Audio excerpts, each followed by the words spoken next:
जय हिंद फ्रेंड्स, आप सभी का स्वागत है। इसके पहले कि हम लोग क्लास में समझ चुके थे कि कैसे भारत में ईस्ट इंडिया कंपनी का आगमन हुआ। भारत में कैसे अंग्रेज़ ब्रिटिश ईस्ट इंडिया कंपनी ने बहुत सारी यूरोपियन ईस्ट इंडिया कंपनी को हरा करके अपने आप को भारत में स्थापित किया। ईस्ट इंडिया कंपनी की जो स्थापना थी वो मैं पहले ही आपको बता चुका था कि 1600 ईस्वी में हुई थी। उसके बाद ईस्ट इंडिया कंपनी धीरे धीरे डचों को हराया, फिर पुर्तगालियों को हराया। पुर्तगालियों को वैसे डचों ने हराया। उनके साथ पुर्तगालियों के साथ मैरिटल रिलेशन बनाने के बाद आगे बढ़े अंग्रेज़, और धीरे धीरे करते करते ऐसी सिचुएशन आई कि अंग्रेज़ों के रास्ते अपने आप साफ होते चले गए, जिसमें से वांडीवाश का युद्ध, जैसा कि हम लोगों ने पिछले क्लास में चर्चा की थी, वांडीवाश का युद्ध हो गया और बेदरा का युद्ध हो गया। बेदरा का युद्ध आपका 1759 में हुआ था। वांडीवाश का युद्ध 1760 में हुआ था। उसी के बाद जस्ट एक साल बाद पानीपत का तृतीय युद्ध हुआ, जिसमें अहमद शाह अब्दाली जीता और मराठे बुरी तरीके से हारे, क्योंकि उस समय मराठों की ही शक्ति भाई सर्वोपरि थे। मुगल के बाद अगर कोई अपना स्थायित्व कर सकता था और अंग्रेज़ों से विरोध मतलब प्रदर्शन, अगर कोई बढ़िया शक्ति थी तो वो मराठा ही थे। लेकिन मराठा भी उस समय समाप्त हो गए। दो निर्णायक युद्ध हुए, जिसमें प्लासी का और बक्सर का। तो चलिए यहाँ से हम लोग समझते हैं कि प्लासी और बक्सर के युद्ध जीतने के बाद किस तरह से अंग्रेज आगे बढ़े। तो after winning two decisive battle Plassey and Buxar, Plassey का युद्ध जो है 23 जून 1757 में हुआ था। बक्सर का युद्ध जो है 22 अक्टूबर 1764 में हुआ था। ये दो निर्णायक युद्धों को जीतने के बाद ब्रिटिश ईस्ट इंडिया कंपनी ने ये सोचा कि अब भारत में रूल किया जाए। उन्होंने रूल करना स्टार्ट किया। इसको हम लोग दो भाग में पढ़ेंगे। पहला है कंपनी का शासन, दूसरा है क्राउन का शासन, जिसे ताज का शासन हिंदी में कहते हैं। कंपनी के शासन में टोटल 8 एक्ट आए, जिनमें से सबसे पहला एक्ट था रेगुलेटिंग एक्ट 1773 का। उसके बाद आया एक्ट ऑफ सेटलमेंट 1781 में। उसके बाद आया पिट्स का इंडिया एक्ट 1784 में। और उसी के बाद जस्ट नया एक्ट आया, एक्ट ऑफ 1786। ये कार्नवालिस के नाम से प्रसिद्ध था। इसके बाद चार्टर एक्ट आए, जो कि 4 चार्टर एक्ट आए, जिसमें से पहला चार्टर एक्ट 1793 में, दूसरा चार्टर एक्ट 1813 में, तीसरा चार्टर एक्ट 1833 में और चौथा चार्टर एक्ट 1853 में। ये यहाँ तक का सिनेरियो है। उसके बाद जो अगला यानी कि क्राउन का शासन स्टार्ट हुआ, उसमें जो सबसे पहला एक्ट था, तो ये जो एक्ट था, this act passed under the British rule. इसको ब्रिटिश रूल के द्वारा पारित किया गया था, ब्रिटिश शासन के द्वारा। तो गवर्नमेंट ऑफ इंडिया एक्ट 1858 का था। उसके बाद आया इंडियन काउंसिल एक्ट। इसमें 3 प्रकार के आए।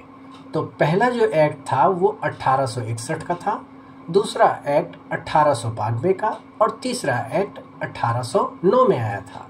उसके बाद आया गवर्नमेंट ऑफ इंडिया एक्ट दूसरा।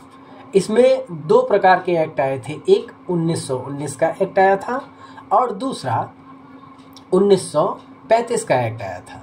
इसके बाद जो जहाँ से भारत का आज़ादी का सिनेरियो है वो इंडियन इंडिपेंडेंस एक्ट, तो ये 1947 में आया था। यहाँ तक की बातें आपको क्लियर समझ में आ गई होंगी। ये क्रोनोलॉजिकल ऑर्डर मैंने इसलिए आपके लिए तैयार किया है ताकि कहीं पे भी डेट और टाइम का कोई भी आपको कहीं से भी प्रॉब्लम ना हो, क्योंकि अक्सर करके कभी कभी पूछ लिया जाता है कि इसको क्रोनोलॉजिकल ऑर्डर में भी पूछा जाता है कि कहाँ से आया, कौन पहले आया, कौन बाद में आया। तो ये ऐसा है। चलिए बिना देरी के हुए आज हम लोग अपनी सेकंड क्लास स्टार्ट करते हैं। मेरा नाम दीपक शर्मा है, तो लेट्स स्टार्ट।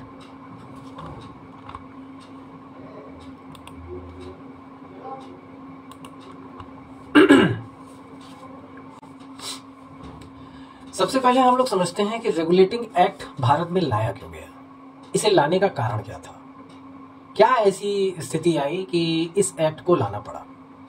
दरअसल जब रॉबर्ट क्लाइव 1765 में भारत में गवर्नर बना, बंगाल, बिहार, उड़ीसा ये सब जो क्षेत्र थे उसके शासन के टाइम में, तो उस समय क्या था कि रॉबर्ट क्लाइव के टाइम में द्वैध शासन की नीति अपनाई गई थी। द्वैध शासन की जो नीति थी वो रेगुलेटिंग एक्ट के अंतर्गत नहीं आती है, वो रॉबर्ट क्लाइव ने चलाई थी उसको। द्वैध शासन होता क्या था कि इसमें दोहरी गवर्नमेंट यानी कि डबल ड्यूल गवर्नमेंट का शासन होता था। पहला जो कि अंग्रेजों के द्वारा, और दूसरा जो नवाब बनाए जाते थे।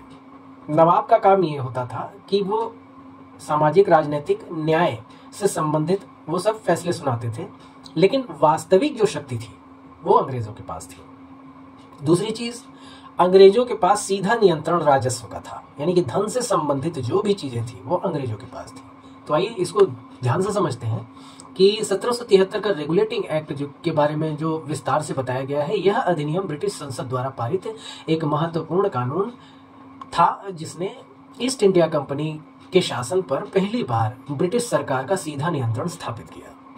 इसे भारत में ब्रिटिश शासन की नींव रखने वाला पहला संवैधानिक दस्तावेज भी कहा जाता है। इसमें दो खास बातें थी। पहली तो दस्तावेज तो माना ही जाता है, दूसरी कि यहाँ से जो द्वैध शासन की नीति थी वो समाप्त हो गई थी। वो हुई कैसे थी, तो इसमें 5 मुख्य कारण, ये जो पहली चीज की इसको लाया क्यों गया था, ये 5 मुख्य कारण इस प्रकार हैं, इसको भी समझ लेते हैं। पहला मुख्य कारण था अकाल।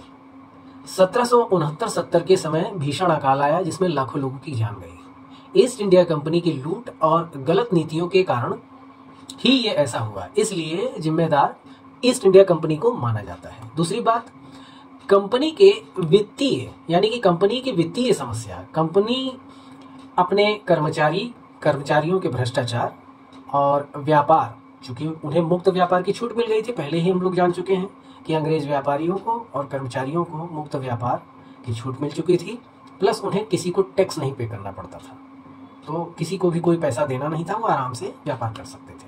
उस समय भ्रष्टाचार खूब हुआ और खूब धन भारत से निकासी हुई और उसे अपने पास अंग्रेजों ने अपनी जेबें भरी। दोहरी सरकार की नीति क्या थी?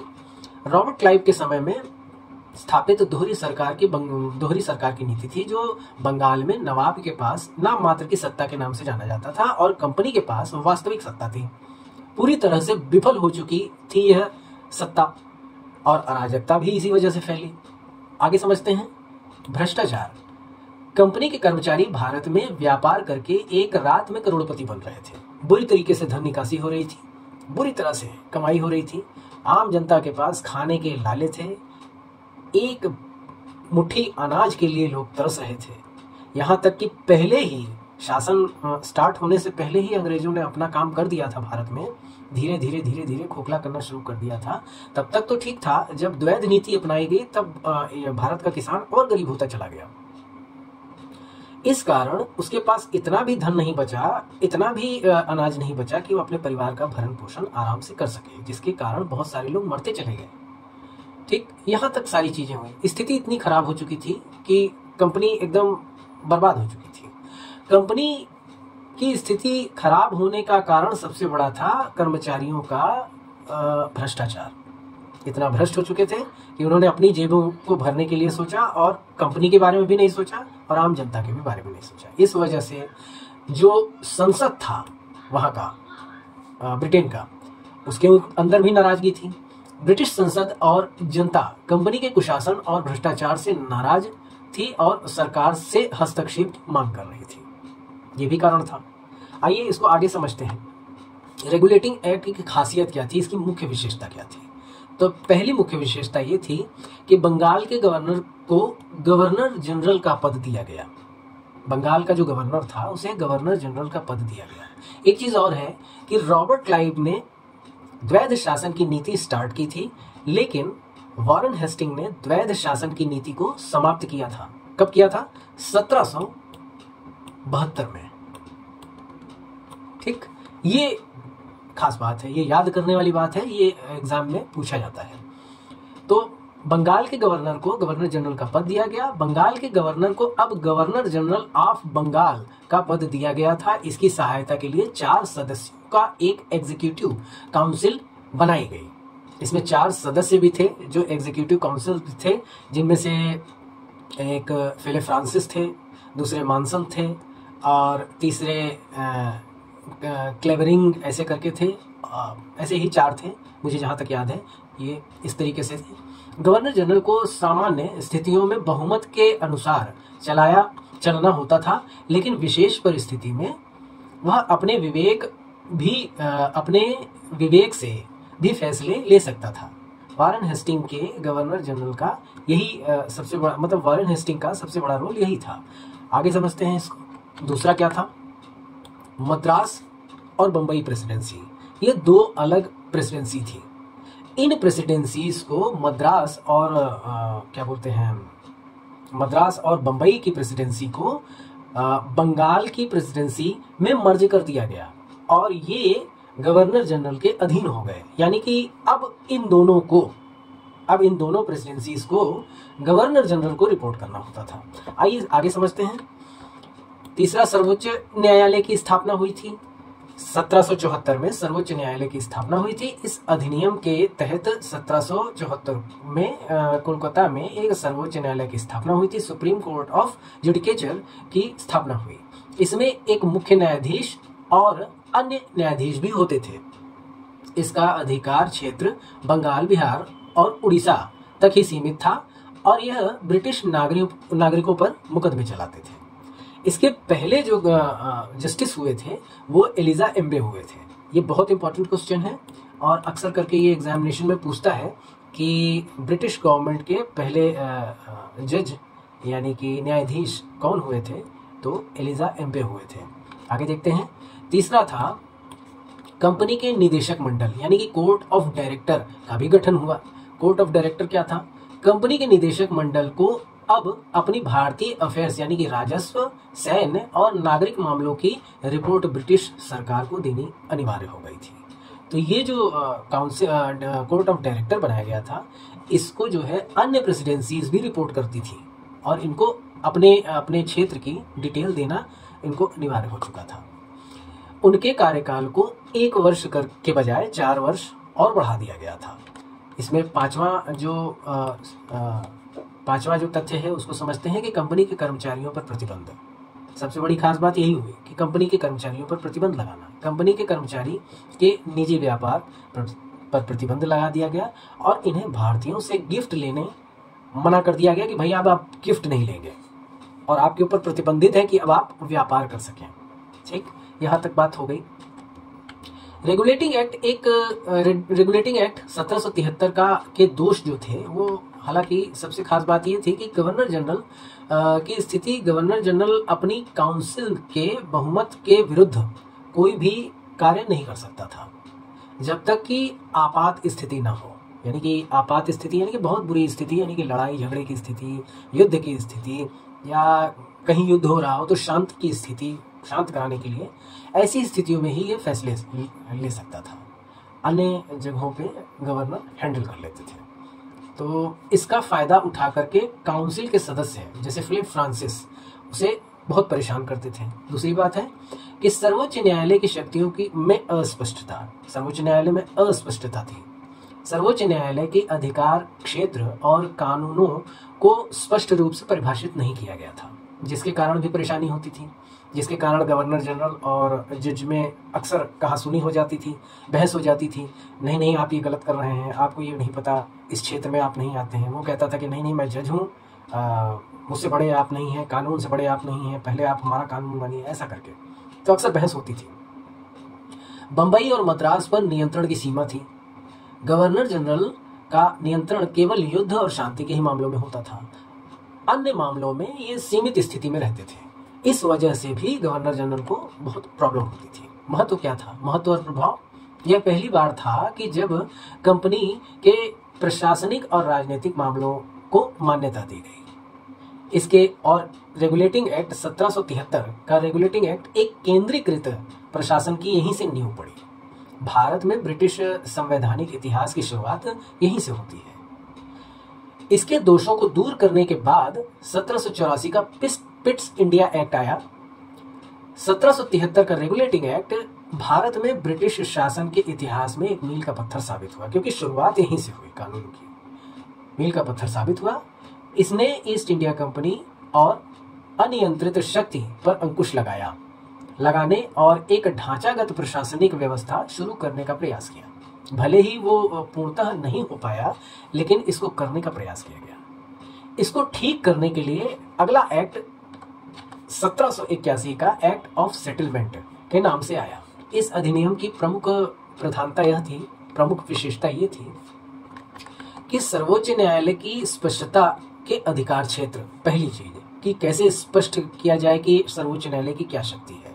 सर्वोच्च न्यायालय का अधिकार क्षेत्र केवल कोलकाता में ही रहने वाले ब्रिटिश नागरिकों तक ही सीमित कर दिया गया। ये वहीं तक सीमित था। अन्य बाहरियों के लिए कोई भी कानून लागू नहीं होता था। दूसरी चीज, भारतीयों यानी कि जन्मजात जो भारतीय हैं, उन पर सर्वोच्च न्यायालय का कोई भी अधिकार क्षेत्र नहीं रहा।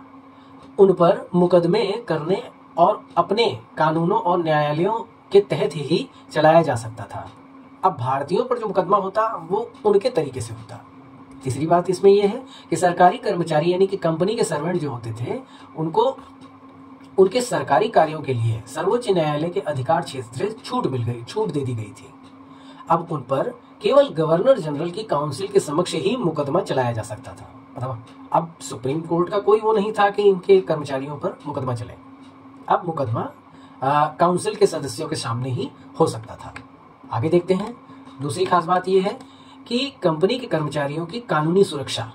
अब कानूनी सुरक्षा यहाँ पे यह थी कि यह स्पष्ट किया गया कि कंपनी के कर्मचारी भारतीय कानून, रीति रिवाज और धर्म के अनुसार किए गए अपने राजस्व संग्रह और जमींदारी संबंधी कार्यों के लिए सर्वोच्च न्यायालय के समक्ष उत्तरदायी नहीं थे। मतलब भारतीय कर्मचारी जो भी थे वो अब उत्तरदायी नहीं थे रीति रिवाज के मामले में, अपने काम के मामले में, राजस्व संग्रह के मामले में, इन सब चीजों के लिए उत्तरदायी नहीं थे। तीसरा क्या है?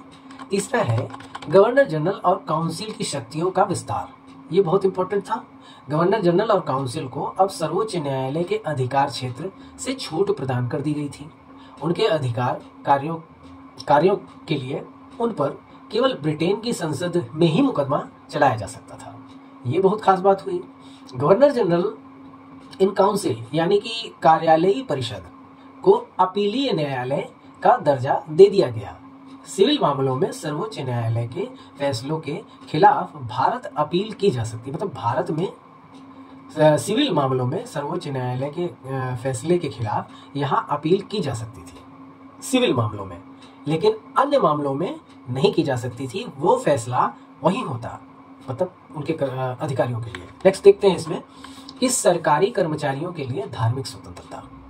जो भारत के थे उनके लिए, सरकारी कर्मचारियों के लिए एक धार्मिक स्वतंत्रता अपनी अपनी थी। पहले ऐसा नहीं था। पहले उनके अपने ढर्रे और अपने कानून के हिसाब से था, लेकिन बाद में ये जब एक्ट ऑफ सेटलमेंट आया तो इसने बहुत सारी चीज़ों को फिल्टर करके ठीक करने का प्रयास किया। यह घोषित किया गया है कि किसी व्यक्ति को धर्म, जन्म स्थान और वंश या रंग के आधार पर उसे कोई नौकरी या अधिकार से वंचित नहीं करेगा। ये आगे अभी हम लोग जब आर्टिकल्स जब पढ़ेंगे तो उसमें ये जो आप पैराग्राफ देख रहे हैं ये मिलेगा आपको फंडामेंटल राइट्स में। चलिए, ये अभी लीक से हटके है, इसको डिस्कस नहीं करना है। पहले हम लोग ये देखते हैं इसका महत्व क्या हुआ। तो इसका महत्व संघर्ष समाप्ति, यानी कि इस अधिनियम ने सर्वोच्च न्यायालय और बंगाल सरकार के बीच चल रहे खतरनाक संघर्ष को समाप्त कर दिया। शक्तियों का स्पष्टीकरण, इसने न्यायपालिका और कार्यपालिका के बीच सीमा रेखा को भी स्पष्ट किया। तीसरा बिंदु है इसमें कि भारतीय कानूनों को मान्यता, यानी कि इससे भारतीयों पर उनके अपने पर्सनल लॉ, यानी कि हिंदू के लिए हिंदू और मुस्लिम के लिए मुस्लिम अपने पर्सनल लॉ। अब देखिए पर्सनल लॉ भी आ जाता है, पर्सनल लॉ भी एक अलग राइट है जो कि हम लोग आगे पढ़ेंगे, लेकिन कनेक्ट यहीं से हो रहा है, ये रिलेवेंट है। इस वजह से इसको ध्यान से समझने वाली बात है कि एक्ट ऑफ सेटलमेंट कितना इंपॉर्टेंट था। हिंदू के लिए हिंदुओं का कानून और मुस्लिम के लिए मुस्लिमों का कानून लागू करने की व्यवस्था को मजबूत किया गया। चौथा इसमें जो है कि इसने गवर्नर जनरल और उसकी काउंसिल की स्थिति को मजबूत किया, जिससे प्रशासन में स्थिरता आई। ठीक है, आगे समझते हैं इसमें कि 1781 का जो सेटलमेंट एक्ट था वो 1773 के रेगुलेटिंग एक्ट में पाए गए दोषों को दूर करने के लिए आया था, है ना। सुधारात्मक कानून इसको चलाया गया था, जिसने भारत में ब्रिटिश शासन की न्यायिक और प्रशासनिक प्रणाली को अधिक स्पष्ट करने का प्रयास किया। अब हम लोग एक चीज और समझते हैं। वॉरेन हेस्टिंग जो पहला गवर्नर जनरल था, ये थोड़ा सा इसको समझने वाली बात है कि वॉरेन हेस्टिंग पहला गवर्नर जनरल था। वॉरेन हेस्टिंग अक्सर करके चिढ़ता क्यों था? चिढ़ता इसलिए था क्योंकि एक टाइम आया था राजा नंद कुमार का मामला। राजा नंद कुमार का जो मामला आया था वो रेगुलेटिंग एक्ट के ही टाइम पे आया था। जो काउंसिल के सदस्य थे वो अक्सर करके, जहाँ पे हम लोग अभी पढ़ रहे थे कि उसके काउंसिल के सदस्य उसे परेशान करते थे। दरअसल परेशान करना अपनी जगह थी। गवर्नर जनरल कुछ जगहों पे अपना काम बहुत रिजिड तरीके से करता था, जिसकी वजह से अधिकारी, उच्च तबके के लोग परेशान हो जाते थे। उनमें से एक थे महाराजा नंद कुमार, ब्राह्मण तबके के व्यक्ति थे। उनके साथ ये स्थिति परिस्थिति हुई कि उन्होंने क्या किया कि वॉरेन हेस्टिंग की ऐसे तरीकों से और उनके ढर्रे से और उनके काम से नाराज़ होकर के उन्होंने कुछ चीज़ें उनके बारे में जब पता लगाई तो वॉरेन हेस्टिंग के बारे में पता चला कि वॉरेन हेस्टिंग ने किसी मुन्नी देवी नाम से रिश्वत ली। रिश्वत लेने के आरोप लगाए वॉरेन हेस्टिंग के ऊपर नंद कुमार जी ने। बदले में वॉरेन हेस्टिंग ने इसका पलटवार किया और किसी चीज के कारण, किसी कार्य के कारण उनको फॉर्जरी लगा करके कि आपने खुद फॉर्जरी की है और आप मेरे ऊपर, चूंकि फिलिप फ्रांसिस और ये नंद कुमार दोनों बहुत अच्छे मित्र थे और चारों काउंसिल के सदस्य जो थे उन्होंने नंद कुमार जी की बहुत प्रशंसा की और उनका सहयोग भी किया। क्योंकि उस समय की घटना ये सबसे खतरनाक घटना है कि जब न्याय की हत्या पहली बार हुई, जिसमें नंद कुमार जी को फॉर्जरी के आरोप में बंदी बना लिया गया और उन्हें अंततोगत्वा फांसी की सजा सुनाई गई। ये पहला कानून की हत्या कही जा सकती है। ये इसलिए इम्पोर्टेंट है क्योंकि ये कभी ना कभी, कहीं ना कहीं ऐसे मोड़ पर ला करके सोचने पर मजबूर कर देता है कि भारतीयों पे किस कदर अत्याचार हुआ। आइए चलिए आगे देखते हैं। 1784 का पिट्स इंडिया एक्ट, इसमें क्या था कि ब्रिटिश भारतीय इतिहास का एक बेहद महत्वपूर्ण कानून था। इसे ईस्ट इंडिया कंपनी पर ब्रिटिश सरकार का पहला सीधा प्रभावी नियंत्रण माना जाता है। इस अधिनियम का नाम तत्कालिक ब्रिटिश प्रधानमंत्री विलियम पिट के नाम पर रखा गया था। इसकी महत्वपूर्ण खास बातें ये हैं कि 1773 का रेगुलेटिंग एक्ट, मतलब इसको लाने का क्यों कारण था, तो इसकी कमियां ये थी कि अप्रभावी नियंत्रण, भ्रष्टाचार बना रहा, उसके बाद भी भ्रष्टाचार रहा। इंग्लैंड में कंपनी के निदेशकों और बोर्ड ऑफ कंट्रोल का संघर्ष और युद्ध की नीतियां। तो रेगुलेटिंग एक्ट कंपनी का शासन, प्रभावी नियंत्रण स्थापित करने में विफल रहा था। इस वजह से ये लाया गया। कंपनी के कर्मचारियों का भ्रष्टाचार, निजी व्यापार जारी रहा, लुके छुपे इसको करते रहे, मतलब ये इसके बारे में चर्चा नहीं की और चोरी चकारी इनकी चलती रही। इंग्लैंड में कंपनी के निदेशक मंडल यानी कि कोर्ट ऑफ डायरेक्टर और सरकार के बीच शक्तियों के लिए तनाव बना रहता था। मतलब इंग्लैंड में अलग तनाव रहता था और भारत में अलग तनाव, ये भी समस्या थी। युद्ध की नीतियां, बार बार जो है भारत में कंपनी के आक्रमण और खर्चीले युद्ध की नीतियों से ब्रिटिश सरकार चिंतित हो चुकी थी। ये सारे कारण थे पिट्स इंडिया एक्ट लाने के। पिट्स इंडिया एक्ट की मुख्य विशेषता क्या थी? इस अधिनियम ने भारत में कंपनी के शासन पर दोहरे नियंत्रण स्थापित किए। दोहरा नियंत्रण, इसके प्रमुख प्रावधान इस प्रकार हैं कि पहला, बोर्ड ऑफ कंट्रोल का गठन किया गया। यानी बोर्ड ऑफ कंट्रोल का जब गठन हुआ तो इसमें इंग्लैंड बोर्ड ऑफ कंट्रोल नामक एक राजनीतिक निकाय का गठन हुआ। इस बोर्ड में 6 सदस्य होते थे, जिनमें इंग्लैंड का चांसलर यानी कि चांसलर ऑफ एक्सचेंजर और राज्य का सचिव यानी कि सेक्रेटरी ऑफ स्टेट, 4 अन्य प्रिवी काउंसलर यानी कि प्रिवी ऑफ काउंसलर शामिल थे।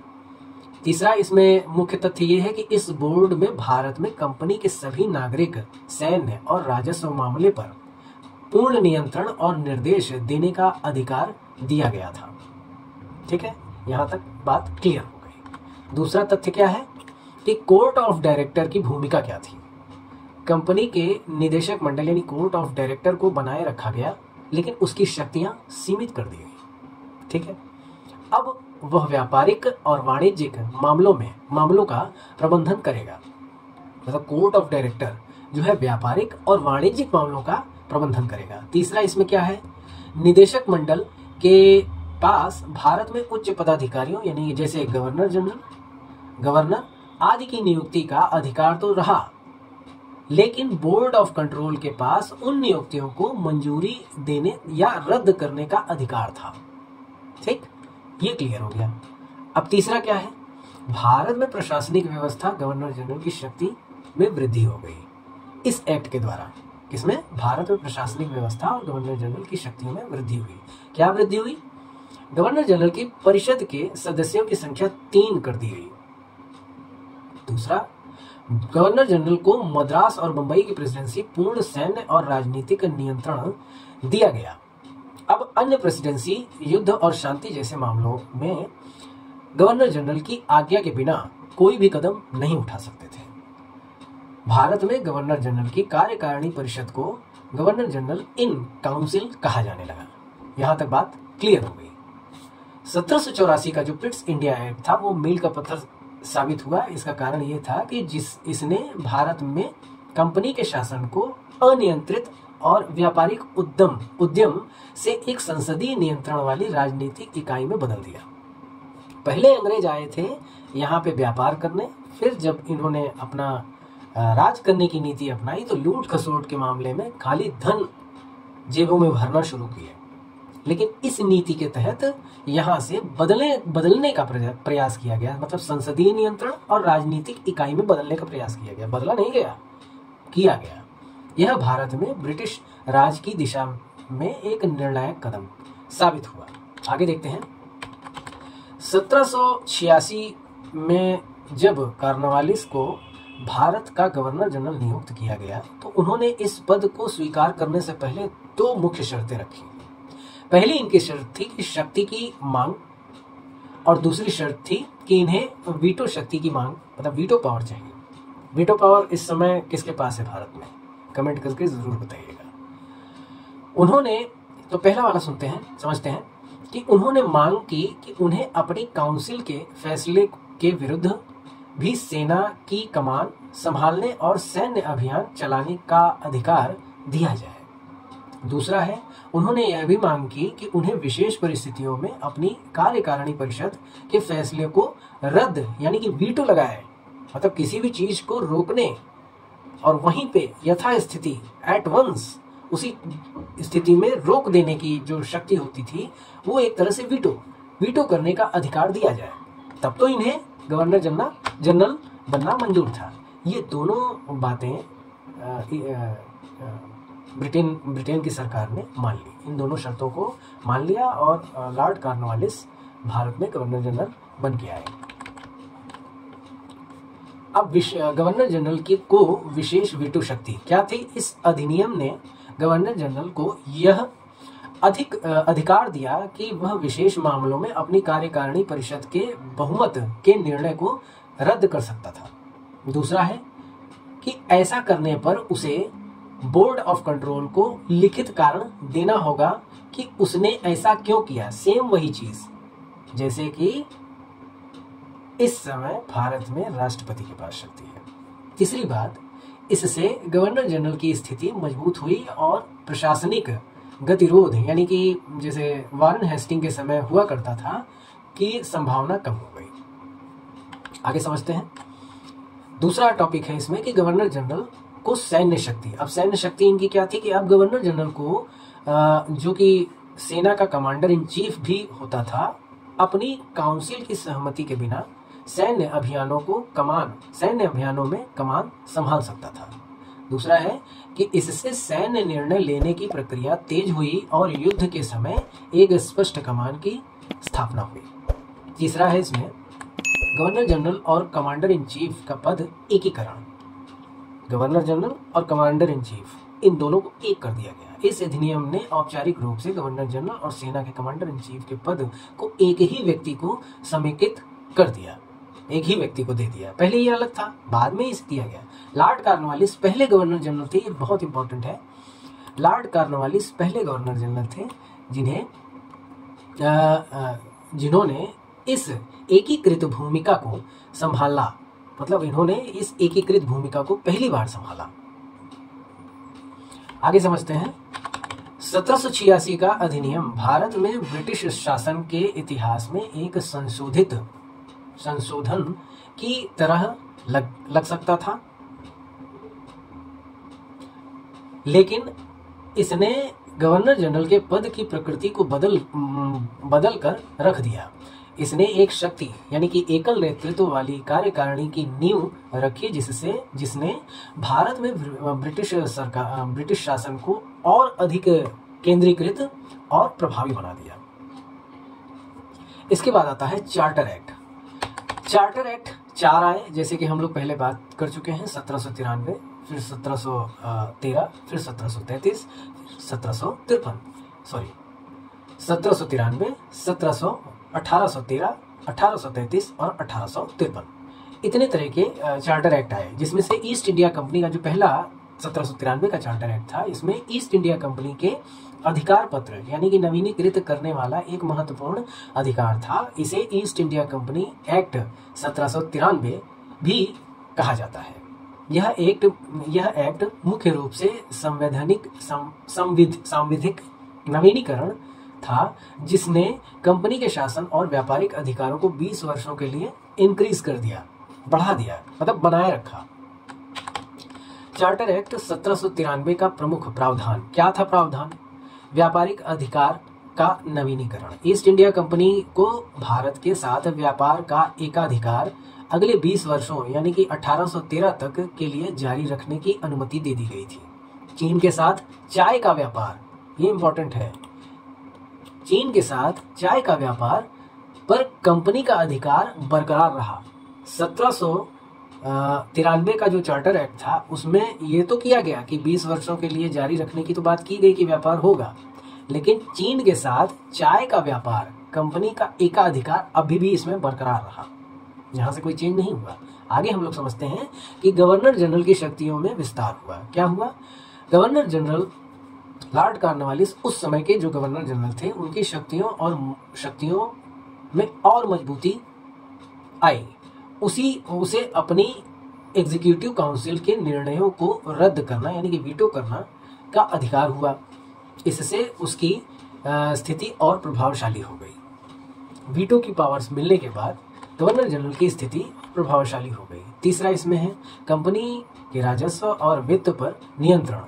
कंपनी के भारतीय राजस्व को अलग रखा गया और यह निर्धारित किया गया कि ब्रिटेन में अपनी प्रशासनिक खर्चों के लिए केवल विशिष्ट रकम ही भेजी जा सकती है।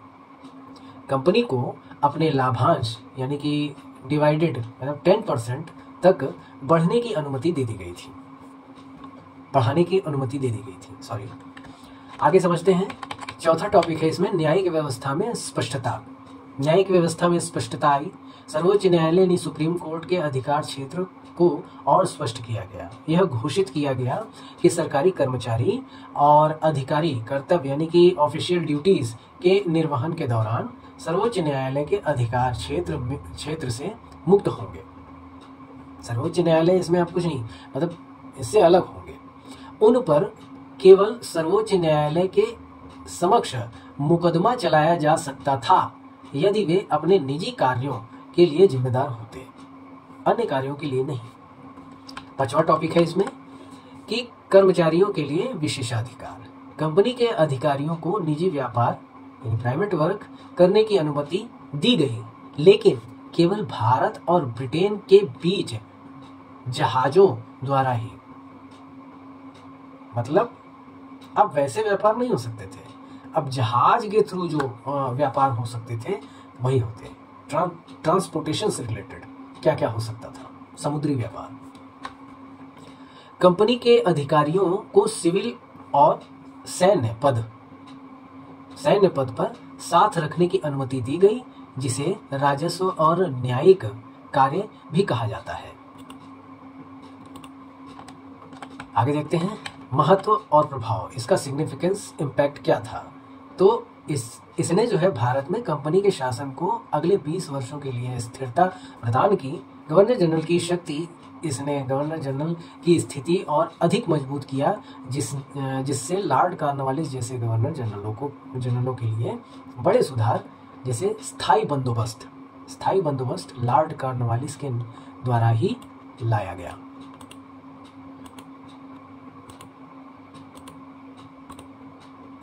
लॉर्ड कॉर्नवालिस के द्वारा स्थायी बंदोबस्त लागू किया गया था।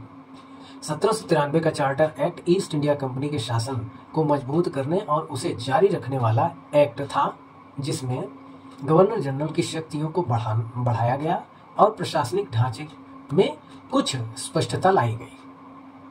अब आगे समझते हैं कि चार्टर एक्ट 1813 का। अब 1813 का चार्टर एक्ट क्या था, इसको लाने का क्या कारण था। ब्रिटिश भारतीय इतिहास का एक मील का पत्थर साबित हुआ 1813 का चार्टर एक्ट। यह अधिनियम जिसने भारत के ईस्ट इंडिया कंपनी की व्यापारिक एकाधिकार को समाप्त कर दिया। मतलब ब्रिटिश ईस्ट इंडिया कंपनी जो कि यहाँ शुरुआत में आई थी व्यापार करने के लिए, व्यापार के दृष्टिकोण से, समझिएगा बात को, व्यापारिक दृष्टिकोण से जो ईस्ट इंडिया कंपनी आई थी उसके व्यापारिक एकाधिकार को समाप्त कर दिया इस एक्ट ने। किसने? 1813 के चार्टर एक्ट में। भारत को ब्रिटिश पूंजीवाद के लिए रास्ता यहीं से खुल गया। अब चार्टर एक्ट 1813 में क्या है, पहला तथ्य, व्यापारिक एकाधिकार समाप्त, यानी कि इस अधिनियम ने ईस्ट इंडिया कंपनी के भारत के साथ व्यापारिक एकाधिकार, ट्रेड मोनोपोली समाप्त कर दिया। मतलब हम ही व्यापार करेंगे, अन्यथा कोई नहीं करेगा, तो उस मोनोपोली को समाप्त कर दिया गया। अब सभी ब्रिटिश नागरिक भारत के साथ व्यापार कर सकते थे, बशर्ते कि वे उचित लाइसेंस प्राप्त करें और कंपनी के नियमों का पालन करें। पिछले वाले में हमने पढ़ा था कि ट्रांसपोर्टेशन के ही थ्रू व्यापार करें, लेकिन अब व्यापार कर सकते हैं, लेकिन उन्हें लाइसेंस लेना पड़ेगा। किसमें? 1813 के चार्टर एक्ट में। दूसरा तथ्य इसमें है कि ईसाई मिशनरियों के लिए द्वार खुलने लगे यहाँ से। अब ईसाई मिशनरी यहाँ से आने लगे। इस अधिनियम ने ईसाई मिशनरियों को भारत में आने, बसने और धर्म का प्रचार करने के लिए एक औपचारिक अनुमति प्रदान कर दी। इसके पीछे ब्रिटेन में एक मजबूत ईसाई समूह का दबाव था, जिस कारण ऐसा हुआ। भारत में ईसाईकरण को बढ़ावा देना जो चाहता था, इस वजह से वो मिशनरी यहाँ पर आना धीरे धीरे शुरू हुए। शिक्षा के लिए प्रावधान। 1813 का चार्टर एक्ट शिक्षा के लिए भी अलग अलग प्रावधान लाया, जिसमें से पहली बार ब्रिटिश संसद ने भारत में शिक्षा के लिए एक विशेष राशि का प्रावधान किया। कंपनी को प्रति वर्ष 1 लाख रुपए की राशि भारत में साहित्य के पुनरुद्धार और विज्ञान के प्रचार प्रसार के लिए खर्च करने के निर्देश में दिया गया था। आधुनिक पश्चिमी शिक्षा की नींव 1813 के चार्टर एक्ट से ही मालूम पड़ती है। आगे समझते हैं। चौथा टॉपिक इसमें था कि कंपनी के शासन और अधिकारों का नवीनीकरण। ईस्ट इंडिया कंपनी को भारत के प्रशासनिक अधिकार को अगले 20 वर्षों यानी कि 1833 तक के लिए और बढ़ा दिया गया। बॉम्बे और मद्रास प्रेसिडेंसीज के राजस्व पर अधिकार बरकरार रहे। इसका महत्व क्या हुआ, सिग्निफिकेंस क्या हुआ? आर्थिक शोषण का नया दौर यहाँ से स्टार्ट हुआ। अब इसको मैनिपुलेट करके चालू किया गया। भारत अब केवल एक उपनिवेश ही नहीं बल्कि ब्रिटिश औद्योगिक उत्पादों के लिए एक तैयार बाजार बन गया था। इससे भारतीय हस्तशिल्प और कुटीर उद्योगों का विनाश हुआ, क्योंकि फैक्ट्रियां लगी, फैक्ट्रियां आई तो हस्तशिल्प धीरे धीरे बर्बाद होना शुरू हो गया, जिसकी वजह से वो विलुप्त की कगार पर चला गया। अब मशीनों ने कारीगरों की जगह मशीनों ने ले ली थी। संस्कृत और धार्मिक प्रभाव। ईसाई मिशनरियों के आगमन से भारतीय समाज और संस्कृति पर गहरा प्रभाव पड़ा। कई सामाजिक धार्मिक संघर्षों और सुधार आंदोलन की शुरुआत इसी के बाद हुई। शिक्षा की नींव कहाँ से पड़ी? शिक्षा पर होने वाला खर्च भारत में आधुनिक शिक्षा प्रणाली की शुरुआत का आधार बना। हालांकि इस बात पर बहस चलती रही कि शिक्षा पश्चिम भाषा में दी जाए या भारतीय भाषाओं में, तो अंग्रेजी बनाम वर्नाकुलर विवाद भी इसमें सामने आता है। अंग्रेजी और वर्नाकुलर विवाद, ये हिस्ट्री का टॉपिक है, तो वर्नाकुलर प्रेस एक्ट हम लोग बाद में समझेंगे जब हम लोग हिस्ट्री पढ़ेंगे, मॉडर्न हिस्ट्री। कंपनी की बदलती भूमिका। इस अधिनियम ने कंपनी की भूमिका को एक व्यापारिक संस्था से एक प्रशासनिक और समाजवादी शक्ति में बदलने की दिशा में एक और कदम उठाया। 1813 का चार्टर एक्ट भारत के आर्थिक और सांस्कृतिक इतिहास में एक निर्णायक मोड़ था। इसने भारत को ब्रिटिश अर्थव्यवस्था का एक उपनिवेश बना दिया और साथ ही आधुनिक शिक्षा एवं ईसाई धर्म प्रचार का मार्ग प्रशस्त किया। आइए आगे समझते हैं। 1833 का चार्टर एक्ट, ये भी बहुत इंपॉर्टेंट है ये। 1833 का चार्टर एक्ट ब्रिटिश भारतीय इतिहास का एक अत्यंत महत्वपूर्ण अधिनियम था। इसको लाने का कारण यह था कि हेलेना एक्ट 1833 या भारत सरकार अधिनियम 1833 कहा जाता है। इस अधिनियम ने ईस्ट इंडिया कंपनी की प्रकृति को बदल करके रख दिया और भारत में प्रशासन की क्रांतिकारी परिवर्तन किया। इसमें पहली खास बात यह है कि ईस्ट इंडिया कंपनी का व्यापारिक अंत, यहाँ से ईस्ट इंडिया कंपनी का व्यापारिक अंत पूर्णतः हो गया था। अभी तक तो मतलब थोड़ा थोड़ा उसको छांट रहे थे, हल्का हल्का बदलाव ला रहे थे, लेकिन यहाँ से पूरी तरीके से समाप्त कर दिया। कैसे? इस अधिनियम ने ईस्ट इंडिया कंपनी का चीन के साथ चाय व्यापार का एकाधिकार समाप्त कर दिया। अब कंपनी एक व्यापारिक कंपनी नहीं रही बल्कि एक विशुद्ध प्रशासनिक संस्था यानी कि प्योरली एडमिनिस्ट्रेटिव बॉडी बन गई थी, जो ब्रिटिश ताज के अधीन भारत का शासन चलाती थी। दूसरी बात, भारत का गवर्नर जनरल बंगाल के गवर्नर जनरल को अब भारत का गवर्नर जनरल यानी कि गवर्नर जनरल ऑफ इंडिया घोषित कर दिया गया। इसकी सभी सैन्य नागरिक शक्तियां संपूर्ण ब्रिटिश भारत, बंगाल, बॉम्बे और मद्रास पर लागू हुई। लॉर्ड विलियम बेंटिक भारत के पहले गवर्नर जनरल बने। तीसरा टॉपिक है कि विधायी शक्तियों का केंद्रीकरण। बॉम्बे और मद्रास प्रेसिडेंसीज की विधायी शक्तियां समाप्त कर दी गईं। अब केवल गवर्नर जनरल का काउंसिल ही पूरे भारत के लिए कानून बना सकती थी। इससे कानून में एक रूपता आई। चौथा टॉपिक है कानून के समक्ष समानता। इस अधिनियम में एक ऐतिहासिक घोषणा की गई। भारत में जन्म किसी भी व्यक्ति को धर्म, जन्म स्थान, वंश, रंग के आधार पर कंपनी की सेवा से वंचित नहीं करेगा। इससे सैद्धांतिक रूप से भारतीयों के लिए सरकारी पदों के दरवाजे खुल गए। हालांकि व्यवहार में अंग्रेज का वर्चस्व हमेशा अधिक रहा। विधि आयोग का गठन। भारत के लिए एक समान और एकीकृत कानूनी संहिता यानी कि uniform legal code, uniform civil code DPSP में आएगा। आगे चल करके पढ़ेंगे इसको। तो ये यहाँ से तैयार करने के लिए पहले विधि आयोग यानी कि फर्स्ट लॉ कमीशन के गठन का प्रावधान किया गया था। इस आयोग के अध्यक्ष लॉर्ड मैकाले थे। ये इंपॉर्टेंट है। जिन्हें गवर्नर जनरल की कार्यकारिणी परिषद में कानूनी सदस्य यानी कि लॉ मेंबर के रूप में नियुक्त किया गया था। मैकाले की अगुवाई में ही भारत दंड यानी कि आईपीसी का मसौदा तैयार हुआ था। आईपीसी यानी कि इंडियन पीनल कोड। महत्व और प्रभाव क्या हुआ? कंपनी की भूमिका में अंतिम परिवर्तन। कंपनी अब पूरी तरह से साम्राज्यवादी शासक बन चुकी थी।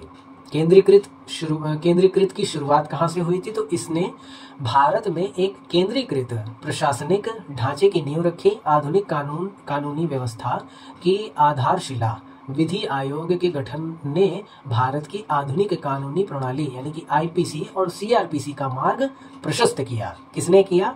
1833 के चार्टर एक्ट ने। सिविल सेवाओं का मार्ग प्रशस्त। भारतीयों के लिए सरकारी नौकरी के द्वार खुलने लगे। आगे चल करके सिविल सेवा यानी कि आईसीएस का मार्ग साफ हुआ। संवैधानिक विकास इसमें क्या था कि यह अधिनियम भारत में संवैधानिक विकास की दिशा में एक बहुत बड़ा कदम था। 1833 का चार्टर एक्ट भारत में ब्रिटिश शासन के इतिहास में एक मील का पत्थर साबित हुआ। इसने भारत को एक साम्राज्य के रूप में गठित किया और एक प्रेसिडेंसी प्रशासनिक कानूनी व्यवस्था की नींव डाली, जिसका प्रभाव आज तक देखा जा सकता है। आगे चलते हैं। 1853 का charter act east India company के अधिकार पत्र यानी कि चार्टर को नवीनीकृत करने वाला अंतिम अधिनियम था ये। इसने कंपनी के शासन में कई महत्वपूर्ण संवैधानिक सुधार किए, जिसमें से 1858 में कंपनी के शासन के अंत की नींव रखी। 1853 का चार्टर एक्ट क्या था? पहला, विधायी परिषद का विस्तार। विधान परिषद। यह अधिनियम की सबसे महत्वपूर्ण विशेषता थी कि गवर्नर जनरल की विधान परिषद यानी कि विधान परिषद की जो स्थिति थी उसका विस्तार किया गया। इसमें 6 नए सदस्य जोड़े गए जिन्हें विधान परिषद कहा गया। ये सदस्य अलग अलग क्षेत्रों के विशेषज्ञ होते थे। पहली बार एक सदस्य बंगाल प्रेसिडेंसी से विधि आयोग के सर जॉन रोमिली के रूप में नामित एक स्थानीय प्रतिनिधि के रूप में शामिल किया गया। इनको स्थानीय प्रतिनिधि थे ये। दूसरा है इसमें विधायी और कार्यकारिणी कार्यों का पृथक्करण। गवर्नर जनरल की परिषद के विधायी कानूनों है ना, कानून बनाने वाला जो गवर्नर जनरल का जो विधायी परिषद थी और कार्यकारिणी है ना, कार्यकारी, इसके प्रशासन चलाने कार्यों को अलग कर दिया गया था। इन दोनों को अलग कर दिया गया था। विधायी कार्यों के लिए एक अलग विधान परिषद यानी कि सेपरेट लेजिस्लेटिव काउंसिल का गठन किया गया, जो छोटे संसद की तरह काम करने लगी थी। आगे देखते हैं। तीसरा इसमें है कि सिविल सेवा यानी कि आईसीएस में सुधार। क्या हुआ? भारतीय सिविल सेवा में इंडियन सिविल सर्विसेज यानी कि आईसीएस के लिए प्रतियोगी परीक्षा कॉम्पिटिटिव एग्जामिनेशन की शुरुआत की गई थी। नियुक्तियां योग्यता यानी कि मेरिट के आधार पर होती थी, न कि सिफारिश या चुनाव के आधार पर। इसके लिए नियुक्ति समिति यानी कि कमेटी ऑफ डायरेक्टर्स का गठन किया गया था। पहले चार्टर एक्ट की तरह 20 वर्षों के लिए नवीनीकृत यानी कि दूसरा वाला टॉपिक है कंपनी का शासन अनिश्चितकालीन नवीनीकरण। पहले चार्टर एक्ट की तरह 20 वर्षों के लिए नवीनीकृत नहीं किया गया। इस बार कंपनी का शासन अनिश्चित काल यानी कि फॉर एन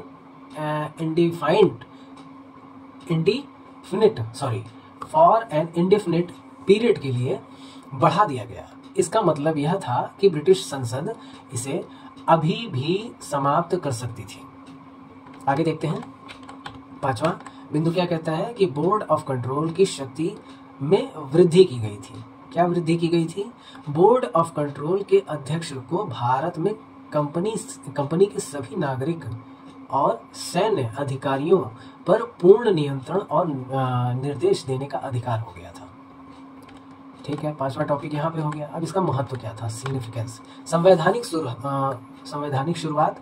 इसने भारत में पहली बार एक अलग विधायी निकाय का गठन किया, जो 1858 के भारत सरकार अधिनियम और 1861 के भारतीय परिषद अधिनियम का आधार बना। दूसरा, कंपनी के अंत की शुरुआत यहीं से हुई। कंपनी के शासन को अनिश्चित काल के लिए बढ़ाना दरअसल इसके अंत का संकेत था। 1857 के विद्रोह के बाद 1858 में ही कंपनी का शासन समाप्त कर दिया गया। योग्यता आधारित प्रशासन यानी कि ICS के लिए प्रतियोगी परीक्षा की शुरुआत ने भ्रष्टाचार को कम किया और योग्य लोगों को लाने का मार्ग प्रशस्त किया। केंद्रीकृत विधायी प्रणाली इसने भारत के लिए एक केंद्रीकृत विधायी प्रणाली को मजबूत किया। 1853 का charter act east India company के शासन का अंतिम अध्याय शुरू करने वाला अधिनियम था। ठीक, इसने भारत के संवैधानिक विकास को गति दी और आधुनिक योग्यता आधारित प्रशासनिक ढांचे की नींव रखी। यहाँ से जो कंपनी का शासन था वो पूर्णतः समाप्त हो गया और 1857 की क्रांति के बाद 1858 से ही क्राउन का शासन स्टार्ट हुआ। आपको ये वीडियो कैसा लगा और ये क्लास कैसी लगी कमेंट में ज़रूर लिखिएगा। अगर आपको इससे संबंधित PDF नोट्स चाहिए तो बेशक आप कमेंट कर सकते हैं, और अगर आपको हैंड राइटिंग नोट्स चाहिए तो वो भी आपको उपलब्ध कराए जाएंगे मेरे व्हाट्सएप नंबर पे। मैं आपको व्हाट्सएप नंबर मेंशन कर दूंगा, जिसमें एक नॉमिनल फीस के साथ, नॉमिनल पेमेंट के साथ आप PDF प्राप्त कर सकते हैं। Thank you very much. मैं नेक्स्ट वीडियो आपके लिए जल्द ही ले आऊँगा, जिसमें हम लोग क्राउन के शासन को पढ़ेंगे। वो हमारी पॉलिटी की तीसरी क्लास होगी। मेरा मानना है कि इसको हम लोग क्यों अवॉइड करें। अक्सर करके लोग क्या करते हैं कि एक्ट्स को अवॉइड कर देते हैं, जबकि 2 से 3 नंबर के क्वेश्चंस इन्हीं एक्ट से बन के आ जाते हैं। ये बहुत इंपॉर्टेंट है, और शुरू में ही अगर हम लोग इन सब चीज़ों से भागेंगे तो आगे के जो आर्टिकल्स हैं उनको हम लोग क्लियर कैसे करेंगे। अगर अभी हम इसको क्लियर कर लेते हैं तो आगे चीज़ें हम लोगों को और अच्छे से समझ में आएंगी। थैंक यू वेरी मच, और आपको मेरा वीडियो कैसा लगा इसके लिए कमेंट कीजिएगा। धन्यवाद।